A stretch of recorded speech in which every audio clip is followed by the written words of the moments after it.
नमस्कार, जन टीवी के उत्तराखंड के इस खास बुलेटिन में आप सभी का बहुत स्वागत है। मैं हूं आपके साथ प्रियंका तिवारी। खबरों को विस्तार से जानेंगे, लेकिन उससे पहले एक नजर हेडलाइंस पर। उत्तराखंड में नगर निकाय चुनाव को लेकर सरगर्मियां तेज। पंचायती राज विभाग भी त्रिस्तरीय पंचायतों के निर्वाचन को लेकर तैयारी में जुटा।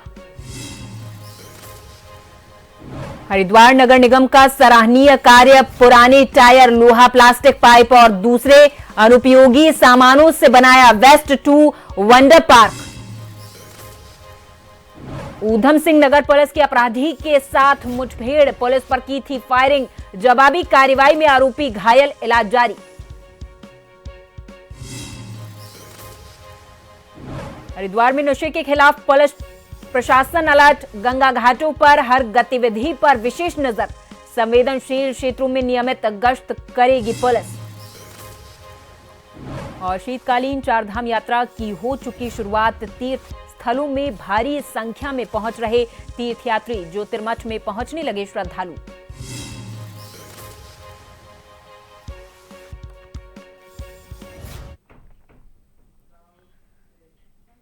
और अब खबरों को जानेंगे विस्तार से। जनपद ऊधम सिंह नगर को अपराध मुक्त बनाने की मुहिम से ऊधम सिंह नगर पुलिस ताबड़तोड़ कार्रवाई कर रही। आपको बताते चले कि देर रात नशे के सौदागर और पुलिस की मुठभेड़ के बाद घायल आरोपी को सरकारी चिकित्सालय में इलाज के लिए भर्ती कराया।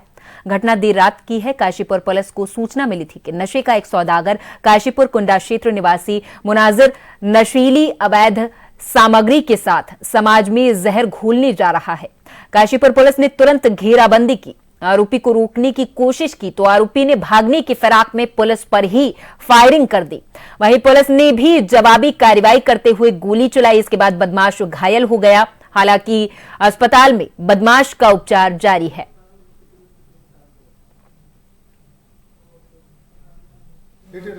काशीपुर पुलिस और एसओजी के द्वारा काशीपुर में कब्रिस्तान के पास चेकिंग की जा रही थी। उसमें एक बाइक सवार को रोकने का प्रयास किया गया, लेकिन वह रुका नहीं और बाइक छोड़कर भागने लगा। जब वो कुछ दूर गया तो उसने पुलिस पर फायर कर दिया। जवाब में पुलिस ने भी फायर किया, जिससे कि उसके दाहिने पैर में गोली लगी। उसे गिरफ्तार किया गया। उसकी चेकिंग की गई, जिसमें कि लगभग 250 ग्राम के करीब स्मैक बरामद हुई और उसके पास से एक तमंचा मिला। अभी उसे अस्पताल ले आया गया है, वह सुरक्षित है और उससे और पूछताछ की जाएगी, जिससे कि उसके साथ शामिल और लोग जो कि स्मैक का काम करते हैं और जो अवैध नशे का व्यापार करते हैं, उनकी जानकारी ली जाएगी।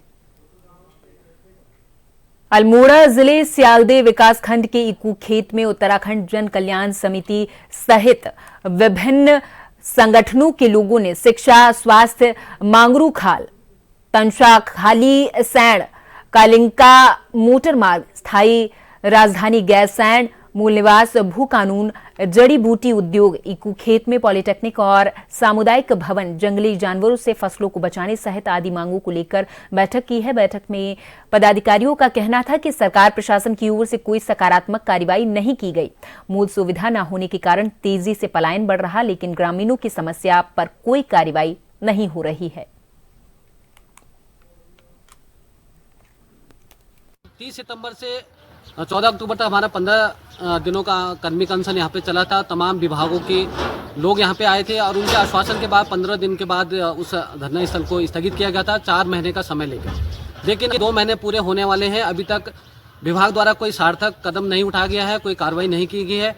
और 30 दिसंबर को हम लोग यहाँ पे आक्रोश रैली इस संदर्भ में करने जा रहे हैं और 5 महीने में अगर ये मांगे पूरी नहीं होती तो हम पुनः आमरण अनशन और यहाँ पे उग्र आंदोलन के लिए बाध्य होंगे। और साथ ही साथ जो हमारे क्षेत्र की जो मूल समस्या है, मगरूखाल, तंसाली ठंड, कालिंका मोटर मार्ग, जड़ी बूटी उद्योग, चंदौली में 4 बेड्स का अस्पताल स्वीकृत, जो 1987 का अस्पताल है, अभी तक उसका भवन नहीं बन पाया। यहाँ पे जो बंदरों का आतंक है, निराश्रित पशुओं के लिए गौसदन की मांग है। जो पुराना हमारा बैल पड़ाव था बैल पड़ाव दोबारा से खोला जाए। यहाँ पे पॉलिटेक्निक की मांग है, यहाँ पे समुदाय भवन की मांग है। हमारे क्षेत्र में बिजली की बड़ा समस्या रहती है, सब स्टेशन की मांग है और ऐसी हमारी 11 सूत्री मांग है। इधर उत्तराखंड में निकाय चुनाव की रणभेरी बज चुकी है, जिसके तहत ओबीसी आरक्षण के अध्यादेश को मंजूरी मिलने के बाद सरकार ने आरक्षण की नियमावली तय कर दी है। वहीं जिसे लेकर शहरी विकास विभाग ने अधिसूचना जारी कर नगर निगम, नगर पालिका और नगर पंचायत के अध्यक्ष पद पर आरक्षण की स्थिति को लगभग साफ कर दिया है।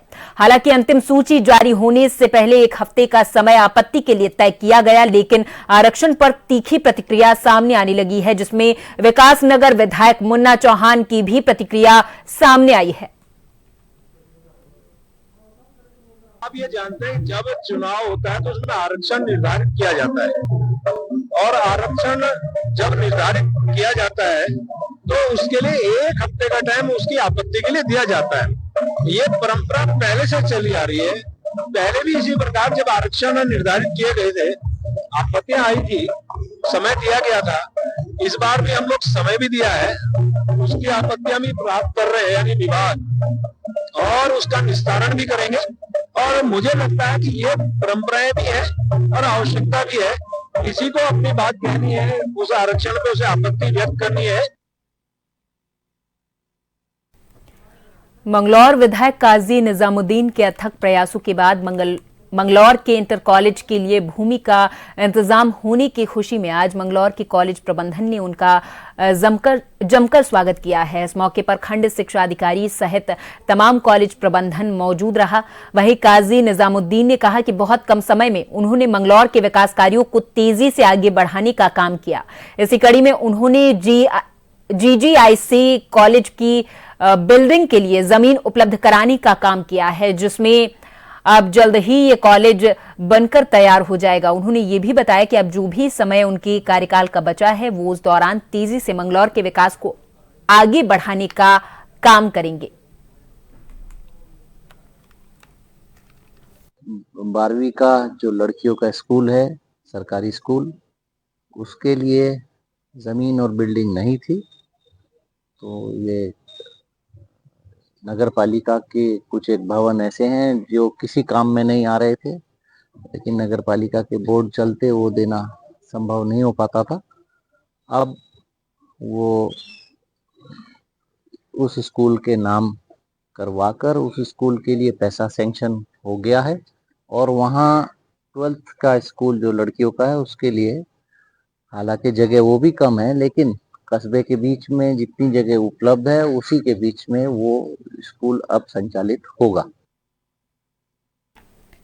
हरिद्वार में नगर निगम ने पुरानी चीजों के इस्तेमाल से एक पार्क बनाकर तैयार किया, जिसमें पुराने टायर, लोहा, प्लास्टिक पाइप और दूसरे अनुपयोगी सामानों का इस्तेमाल कर इसमें सुंदर कलाकृतियां तैयार की गई हैं। नगर निगम कार्यालय परिसर में बने इस पार्क में 2 सेल्फी पॉइंट भी बनाए गए हैं, जहां लोग आते जाते सेल्फी लेते हुए नजर आ रहे हैं।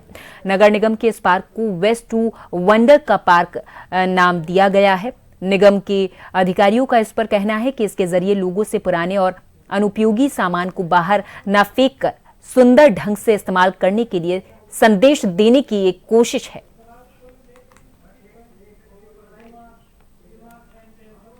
वेस्ट टू वंडर पार्क में हमारे द्वारा जो अनुपयोगी वस्तुएं हैं उनका उपयोग किया गया है।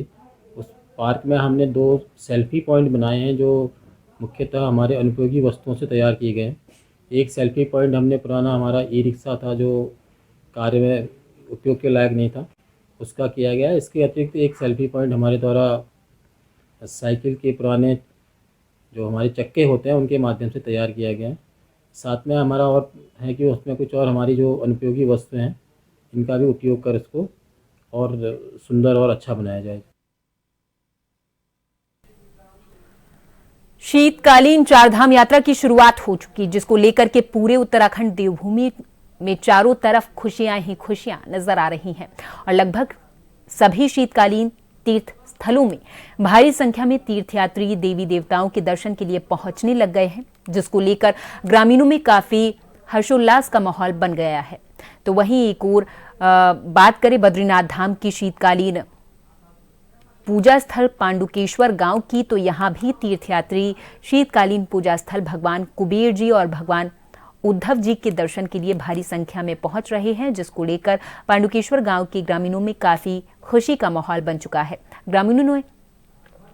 ग्रामीणों ने प्रधानमंत्री मोदी और प्रदेश के सीएम पुष्कर सिंह धामी का दिल से धन्यवाद दिया है।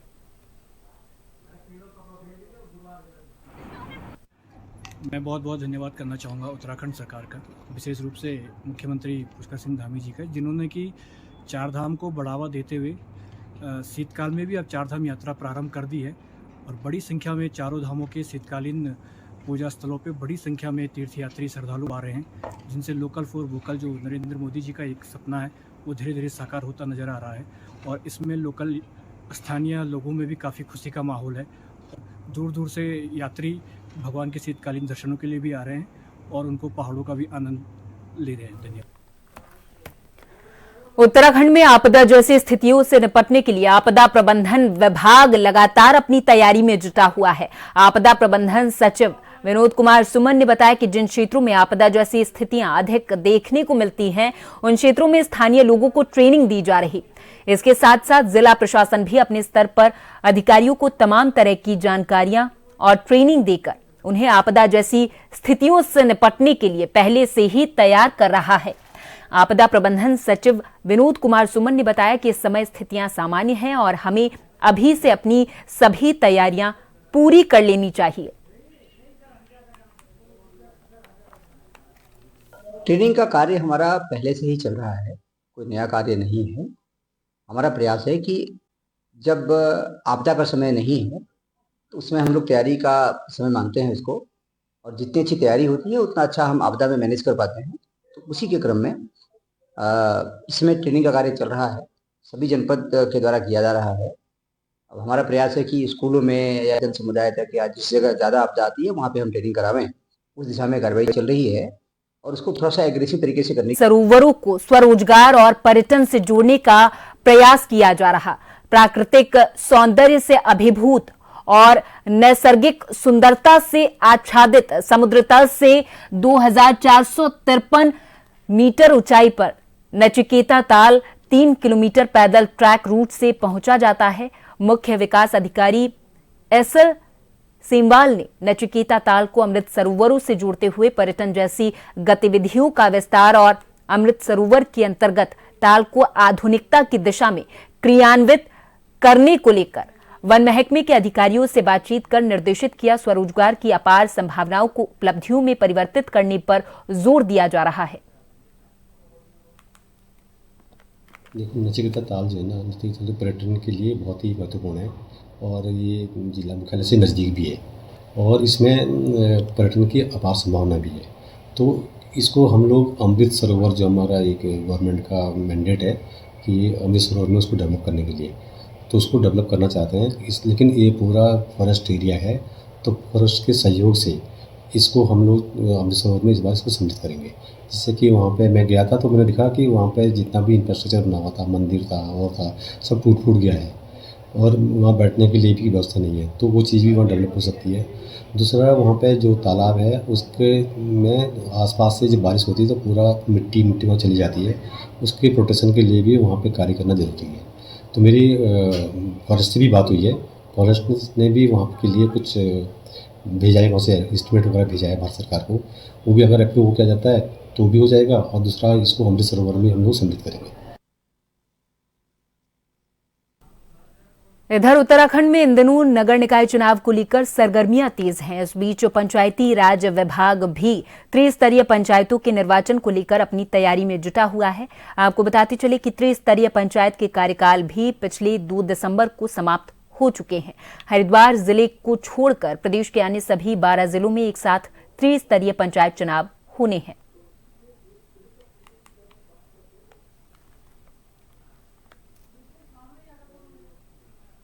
नगर निकाय पंचायत चुनाव को लेकर हमारी तैयारियां चल रही हैं, लेकिन पहले सरकार की प्राथमिकता नगर निकाय के चुनावों को संपन्न कराना है। उसकी नगर निकाय जो नगर विकास विभाग है उसके द्वारा अपनी तैयारियां की जा रही हैं।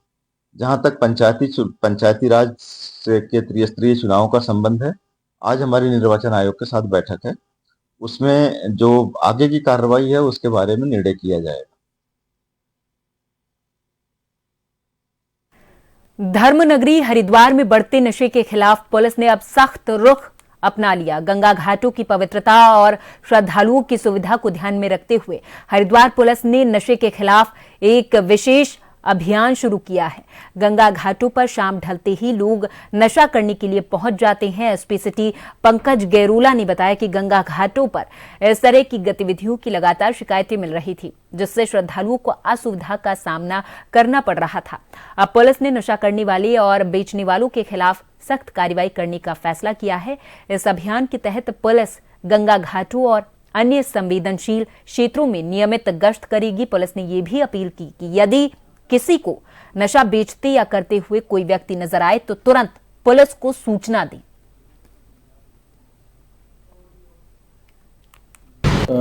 हरिद्वार क्षेत्र में जितने भी घाट हैं, इन घाटों पे अक्सर जो सुनसान इलाके हैं वहाँ पे नशे करने के लिए लोग, जो युवा पीढ़ी के लड़के हैं या और लोग हैं, ये लोग एकत्र हो जाते हैं। इस संबंध में हमने समय समय पर कार्रवाई करी है और कार्रवाई के साथ साथ अब हम इसमें आगे बढ़ाने के लिए जो स्वयंसेवी संस्थाएं उस इलाके में हैं उनसे भी संपर्क कर रहे हैं और हम अपनी शाम की गश्त को और दिन में जिस समय पे भी ये सूचना प्राप्त हो रही है हम उस पर अपनी कार्रवाई को बढ़ा रहे हैं। सारा दिन ही लगे रहते हैं यहाँ पर, कभी कोई और पुलिस की तरफ से क्या, जब हम लोग कंप्लेन करते हैं, जैसे यहाँ नशा पत्ते करके लड़ाई झगड़े करते हैं वो लोग और ज़्यादा गाली गुली देने लग जाते हैं, तो फिर हम लोग जैसे कंप्लेन कर देते हैं, 112 पे फ़ोन कर दिया या 100 नंबर पे कर दिया, तो वो लोग आते हैं, तो इतने वो लोग भाग जाते हैं। लेकिन ऐसा नहीं है कि नहीं आते, पुलिस आती है लेकिन वो लोग मौके पे नहीं मिलते। नशाखोर यहाँ पर वैसे तो बहुत आते हैं, सारा दिन यहाँ पर बैठे ही रहते हैं। और दूसरी चीज़ के रात में कुछ ज़्यादा आते हैं, और क्योंकि रात में यहाँ पर ना तो लाइट की व्यवस्था है ना कुछ, अंधेरा रहता है। अगर यहाँ पर चांद ना हो जाए तो आसपास के बाबा लोग हैं इतने, वो भी ध्यान रखें। नैनीताल पहुंचे शिक्षा मंत्री धन सिंह रावत ने नैनीताल के मल्लीताल में 1880 में बने भवन में संचालित हो रहे प्राइमरी स्कूल का निरीक्षण किया। निरीक्षण के दौरान शिक्षा मंत्री ने कहा कि 1880 में बना ये भवन ऐतिहासिक है और अभी इस प्राइमरी स्कूल में लगभग 40 बच्चे शिक्षा ग्रहण कर रहे हैं। उन्होंने कहा कि जल्द ही संबंधित विभाग से स्कूल की डीपीआर बनाकर शासन को भेजने के निर्देश जारी किए जाएंगे, ताकि इस ऐतिहासिक प्राइमरी भवन को आधुनिक बनाने के साथ ही नए फ्लेवर में लाया जा सके, ताकि गरीब बच्चों को अच्छी शिक्षा मिल सके।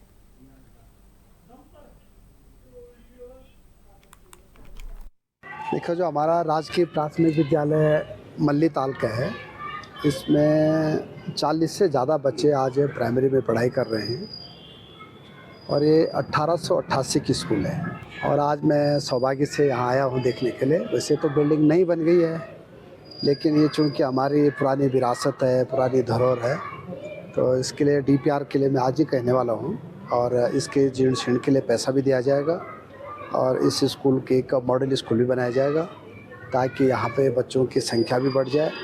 और जो हमारी पुरानी स्कूल है जिसमें कि कई लोगों ने पढ़ाई की है, हम मसूरी नगर पालिका परिषद के चुनाव को लेकर सभी राजनीतिक पार्टियों ने तैयारी शुरू कर दी है, जिसको लेकर मसूरी में भारतीय जनता पार्टी के मसूरी प्रभारी और राज्य मंत्री कैलाश पंत ने कार्यकर्ताओं के साथ एक बैठक की और उनको अनुशासन का पाठ पढ़ाया।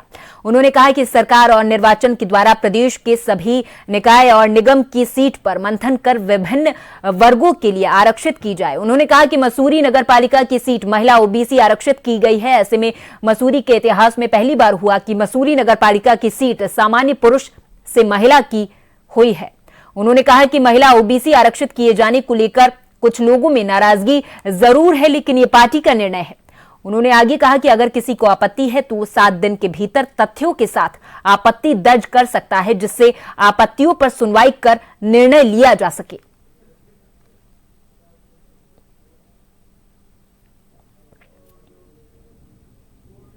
नीचे हमारे लोग बैठक पर आए, लगा कि अपना जोरदार चल रहा है, वही लोग थे हमारी बैठक समूह ने। मैंने आज अपनी जिम्मेदारी पेश की है। मेरे से उस उम्र तक है, वो चाहते हैं कि ओबीसी सीट आई है तो नमिता कुमाई जी प्रत्याशी हैं तो वो इस समय लड़े, और कहीं ना कहीं उनको उनका भी स्वार्थ है कि वो उनके कहीं ना कहीं काम हो, इसलिए वो कहना है, अगर आपको भाजपा टिकट नहीं देती है तो हम भी भाजपा से रिजाइन कर देंगे। आज भारतीय जनता पार्टी बहुत बड़ी पार्टी बन गई है और जब एक चुनाव समाप्त होता है तो हम दूसरे चुनाव की तैयारी में लग जाते हैं और नगर पालिका में हम पूरी तैयारी के साथ हैं। जो भी जैसे भी आरक्षण हुआ है उसमें कहीं यदि कार्यकर्ताओं में नाराजगी है तो नाराजगी को हम दूर करेंगे। अंत में सब लोग मान जाएंगे क्योंकि ये पार्टी अनुशासित पार्टी है। यहाँ पर जो है वन मैन शो नहीं है, यहाँ सभी लोगों के प्रयास से पार्टी जो है चुनाव लड़ती है। निश्चित तौर पर जिसको भी टिकट मिलेगा हम सब लोग उसके लिए लगेंगे और पार्टी को जिताएंगे यहाँ से। ये तो हमारी पार्टी का प्रमुख वह काम है कि हम अनुशासन में रहें। जो चीज़ अनुशासन में नहीं होगी, परिवार अनुशासन में नहीं होगा, व्यक्ति अनुशासन में नहीं होगा, पार्टी अनुशासन में नहीं होगी तो आगे बढ़ ही नहीं सकती। ये अनुशासन का पाठ सिखाना और सीखना भी ये बहुत जरूरी है।